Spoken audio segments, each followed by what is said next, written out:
Welcome to another episode. I'm super stoked. This time we're with onX. Lake, how are you doing, Lake? Man, I'm good. Happy to be here. We're stoked because we are about to do some dog training and we're talking about going on a hunt. So this is gonna be a great episode. Can't wait to share with you how we scout, how we pull up the onX app and figure out where we're gonna go. But also wanna just show you, us sharpening up the dogs and really getting them ready for this hunt that we're gonna go on. So anything you want to add, or are you ready to get straight to the training? I'm about as ready as my dog is. I think all our dogs, they saw the water. They're all shaking in there. So yeah, let's train the dogs. All right, let's get after it.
Mark.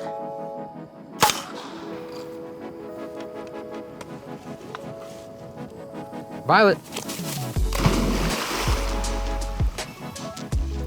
I think she's got knock speed and top speed. She's pretty quick. She leaves some weight behind her. She looks like an Evinrude. She gets after it, man. Man, I got a question. Yeah. I'm sure you've heard this situation before, but like I've got several Gundog owners, and the way I can best describe it is they approach the opening of duck season with their dog the same way I have buddies that approach the opening of archery season with their bow. Yeah. Like their dog sat in the backyard or in the house all summer, and then it's a week before duck season, they're like, well, I better throw them some dummies, and then they try to rush all that training. But not only that, I've seen guys just get so mad at their dog because they don't act like just a prize winner champion of a dog when they haven't done anything. Right. I mean, what do you suggest for stuff like that? You're way better versed at that stuff than I am. Yeah, for me, it's like, these dogs are pro athletes. This is what they do, and a pro athlete's preparing year round. And for me, honestly, training the dogs year round is what makes it fun. So I'm preparing year round, but yeah, if you're gonna do that and let your dog sit, I think that's just an expectation problem. You can't expect much from them if you haven't prepared for them. So, on that first hunt, if they've been sitting, especially if you're rolling up to the season right now and you're like, oh no, that's a good point. My dog is kind of like an athlete and I haven't prepared them. Yeah, and maybe just change your expectations or just get out and start training, right now. That's the main thing, is just take your time, get your dog in shape. That's a big part of it, but also make sure, even if you're doing some simple stuff like obedience, a lot of times early season anyways, we're not busting up the ducks like we should be. So a lot of just sitting here, honestly, like we're doing right now, just sitting back, talking and hanging out and having a good time. That's the best thing that ever happened to me. I mean, like the first gun dog I ever had was night and day difference in what I was able to do with Knox. And it wasn't like I put all this pressure on myself that I had to have these massive training sessions every time we went out, where with him, it's just kind of more casual, just exactly like you said, like we're doing right now. And that way he's more confident, I'm more confident. It just makes the whole experience of hunting with a dog more fun. That's awesome, man. Yeah. I completely agree with you on that.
All right, load up. Good dog, good baby girl. Yes, ma'am. Good dog. Kennel? Josh, Yes, sir. you know how complicated of a task it can be to schedule a waterfowl hunt down here strictly off the date. Yeah. Because we all know how the weather is down here. It's tough. It's pretty much tough everywhere we've been. Even I hate setting the dates out in advance. Although you just have to do it because you gotta put it on the schedule. But yeah, there's times where we've had those dates in and the weather's horrible. We still kill ducks though. Well, then I have folks that are like, well, January's good down there, right? I'm like, sometimes, and then sometimes it's 60 degrees in January, and then you don't know what the deal is. But what I can say is, like, I'll get on this and I'll see, like, I'm right here is an NWR that I used to hunt when I was in college, and we would go to the library and print off. We'd pay extra for the color printer. We'd print off Google Earth screenshots, and we'd be walking around out there. We'd unfold that paper map, and part of it would be, you know, like it got wet because it sweat on it. It'd be blurry and stuff. We'd be like, I think we're right here.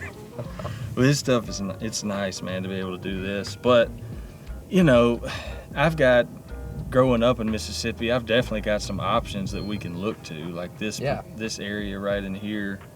That's looking good. It bumps up next to some really good, I mean, geographically it's in a good location. You know, the Mississippi Delta, that's kind of one of the things that the Mississippi Delta is not known for too much, but it's a good spot for waterfowl hunting historically. But we typically try to, like, I don't know, I mean, this spot has a lot of like moist soil impoundments, and then there's a pretty good sized NWR right there with a lot of like water that's there all year long. Yeah. So it holds birds all throughout the season. It'll hold birds in the early part of the season because it'll have some birds that are just kind of resident birds that live there, you know. So I don't know. I mean, what are you thinking on your side? Yeah. Anything over here? Or? Yeah. So I'll pull my app up here, and me and my buddies. That's we were talking about duck hunting, and we were pulling up the Google Maps there, just trying to like dive in and figure out where we're gonna go. I mean, we can hunt at our training grounds here. We actually saw some geese this morning. We've got a couple of groups of geese.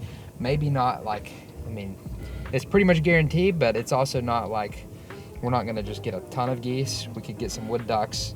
But also, we used to hunt back up in two places, and I'll pull it up here on my map and kind of show you here. Mm-hmm. Over at Guntersville, it's a very unique place, and a lot, you know, you'll see back in the day on the forums, everybody saying, you know, this is a terrible place to hunt. But that's not necessarily the case if the birds are there. But it is pretty crowded. So just like any public land that we're getting after, it could be crowded. But we had some good spots from all over this place. But we would go in, find the birds, you know. Look, if we had this would have been just a total game changer, because we're having to, you know, when we're going out there at 1 a.m. or 2 a.m. on our little GPS, hoping that everything's marked right on our boat, you know, we're just hoping it's marked right. If we would have had this, we could have, you know, absolutely knew we were in the right spot. Makes a world of difference. Because right now, I couldn't tell you exactly where we hunted. It's been so long since I've been up there. So, you know, we'd have to go back and scout it out again. Yeah. Dude, this is a game changer. Just all the different tools. Like you said, you know, there's like a lot of times like we want to go check spots out, but then it was just up to our memory, and you know, we didn't write anything down. We should have, but that's a game changer. What you're talking about there, like I love the white pin idea, putting a white pin down. Means it's a prospect. It means you haven't been there yet. Yeah, that's what I like. That's what I do all the time, whether like public or private. Because like I said, the spot that I'm thinking about us going to, I hunted it some last year, but a bunch of it is like haven't been touched. So I just go through and like mark these little prospective spots, and then when you and I get together go on that hunt, we'll hit some of those up, and if they're money, then I'll change them blue and we keep them. If they're garbage, then we delete it. And and then we move on. Dude, that's awesome. I love this is cool. But yeah, man, I mean, like typically what I do is just something like this, and I don't know exactly where we'll end up, but like this place that I was telling you about, we haven't spent a lot of time out there, so I just went through dropping waypoints on spots that were obvious, like sloughs or spots that are going to hold water, runs. If you even zoom in tighter on some of this stuff, you can kind of pick out where some of your larger timber holes would be. But that's kind of what I'm thinking. Between you and me, we can just kind of keep in contact and say, hey, there's birds here, we can go. Or if you get a lead on your end, I'll keep dropping waypoints and picking out spots in between the two of us, we should be able to come up with something. Hey, I think that's good. We got to get these dogs on some birds. Yeah, they did good on training today. It was kind of good to see them working together. Man, it'd be awesome if we could get on a little timber hunt. That would be. Yeah. But no, like you said, let's play it by ear. Let's stay in touch. Maybe get out there and wherever the birds are. I don't care if it's a field. I don't care if it's timber. We want to get these dogs on at least a few birds because they're doing good for us, and we got to reward them for what they're doing. I love watching them train, but what I love more is watching them pick up ducks. Oh, dude, you can't beat it.